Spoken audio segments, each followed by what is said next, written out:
بسم اللہ الرحمن الرحیم۔ ایک ویڈیو آج کل کافی شیئر کی جا رہی ہے۔ یہ ویڈیو مرغ کے بارے میں ہے، جسے مرغا بھی کہتے ہیں۔ مرغے کے بارے میں یہ ویڈیو ہے۔ ویڈیو میں حضرت علی رضی اللہ تعالیٰ عنہ کی طرف منسوب کر کے اس سوال کا جواب دیا جا رہا ہے کہ مرغ اونچی آواز سے اذان کیوں دیتا ہے، اونچی آواز سے وہ بانگ کیوں دیتا ہے، اونچی آواز سے آواز کیوں نکالتا ہے۔ چنانچہ حضرت علی رضی اللہ تعالیٰ عنہ کی طرف ایک بات منسوب کی جا رہی ہے۔ کہا جا رہا ہے کہ ایک مرتبہ ایک شخص نے حضرت علی رضی اللہ تعالیٰ عنہ سے معلوم کیا کہ مرغ اونچی آواز میں اذان کیوں دیتا ہے۔ اس کے جواب میں حضرت علی رضی اللہ تعالیٰ عنہ نے فرمایا کہ انسانوں سے لاکھوں سال پہلے اس زمین پر جنات بسا کرتے تھے اور وہ دن اور رات میں کوئی تمیز نہیں رکھتے تھے۔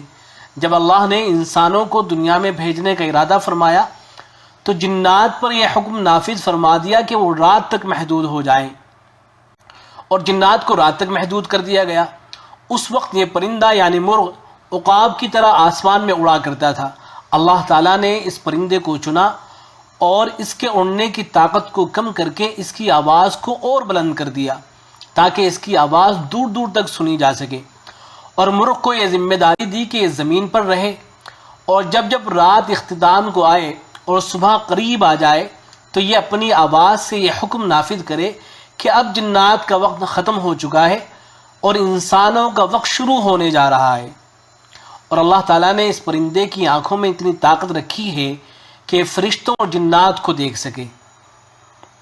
پھر آگے ویڈیو میں کہا جا رہا ہے کہ جب جب یہ کسی جنات کو دیکھتا ہے تو کہتا ہے، جب کسی جن کو دیکھتا ہے تو یہ کہتا ہے کہ جا یہاں سے چلا جا، یہاں انسان رہتے ہیں۔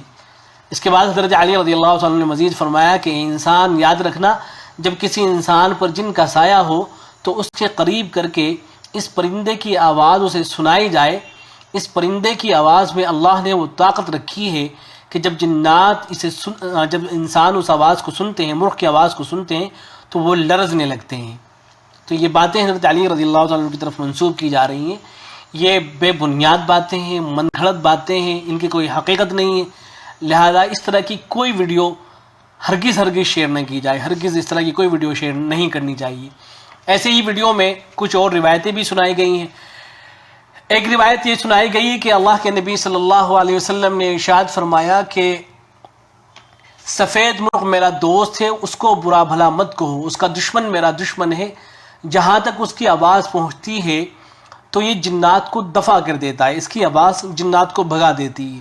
تو یہ روایت بھی بے بنیاد ہے، اس کی بھی کوئی بنیاد نہیں ہے، موضوع اور من گھڑت روایت ہے۔ البتہ حدیث کے اندر اتنی بات ضرور آئی ہے، اور یہ حدیث ابو داؤد اور حدیث کی جو دوسری کتابیں ہیں ان کے اندر موجود ہے کہ اللہ کے نبی صلی اللہ علیہ وسلم نے ارشاد فرمایا کہ لا تسبوا الدیک، مرغے کو برا بھلا مت کہو، فإنه یوقظ للصلاة، اس لیے کہ مرغ نماز کے لیے بیدار کرتا ہے۔ تو اللہ کے نبی صلی اللہ علیہ وسلم نے اس کو برا بھلا کہنے سے منع فرمایا ہے۔ تو یہ بات تو حدیث کے اندر موجود ہے۔ ایسے ہی ایک بات اور ویڈیو کے اندر کہی گئی ہے کہ حضور صلی اللہ علیہ وسلم نے یہ فرمایا کہ جب مرغ کی آواز کو سنو تو اللہ تعالیٰ کے فضل کا سوال کرو، اللہ سے اس کے فضل کو مانگو۔ تو یہ بات بھی درست ہے، اور یہ بات نہایت معتبر اور صحیح سند سے ثابت ہے۔ بخاری اور مسلم کی روایت ہے، حضرت ابو ہریرہ رضی اللہ تعالیٰ عنہ اس کو روایت کرتے ہیں کہ نبی اکرم صلی اللہ علیہ وسلم نے ارشاد فرمایا کہ اذا سمعتم صیاح الدیک، کہ جب تم مرغ کی آواز کو سنو، فاسألوا اللہ من فضلہ، اللہ سے اس کے فضل کو مانگو، فإنہا رأت ملکا، اس لیے کہ مرغ نے فرشتے کو دیکھا ہے۔ تو یہ روایت موجود ہے۔ اس کی تشریح میں اہل علم نے لکھا ہے کہ جب مرغ کی آواز کو سنا جائے تو کہا جائے اللہم انا نسألک من فضلک، کہ یا اللہ ہم تجھ سے تیرے فضل کو مانگتے ہیں۔ یا اس کے علاوہ دوسرے لفظوں کے ذریعے سے بھی دعا مانگی جا سکتی ہے، اس لیے کہ بعض اہل علم کا یہ خیال ہے کہ یہ دعا کے قبول ہونے کا وقت ہے۔ جب مرغ آواز دے رہا ہوتا ہے تو یہ دعا کے قبول ہونے کا وقت ہوتا ہے، تبھی تو اللہ کے نبی صلی اللہ علیہ وسلم نے دعا مانگنے کا حکم فرمایا ہے، اللہ کے فضل کو مانگنے کا حکم فرمایا ہے۔ آگے پھر اہل علم نے لکھا ہے کہ فإن الملائکۃ حاضرۃ حینئذ، کہ فرشتے اس وقت موجود ہیں، فادعوا، لہذا دعا مانگی جائے، رجاء تأمین الملائکۃ علی دعائہ، اس امید ہے کہ فرشتے اس کی دعا کے اوپر آمین کہیں گے۔ جب یہ مرغ کی آواز کو سن کر دعا مانگے گا تو چونکہ مرغ فرشتوں کو دیکھ رہا ہے، لہذا جب دعا کرے گا تو امید ہے کہ فرشتے اس کی دعا کے اوپر آمین کہیں گے. واستغفارہم لہو، اور اس کے لیے یعنی جو دعا مانگنے والا ہے اس کے لیے استغفار کریں گے. وشہادتہم لہو بالاخلاص، اور اس کے اخلاص کی گواہی دیں گے فرشتے، اس کے ایمان کی گواہی دیں گے فرشتے.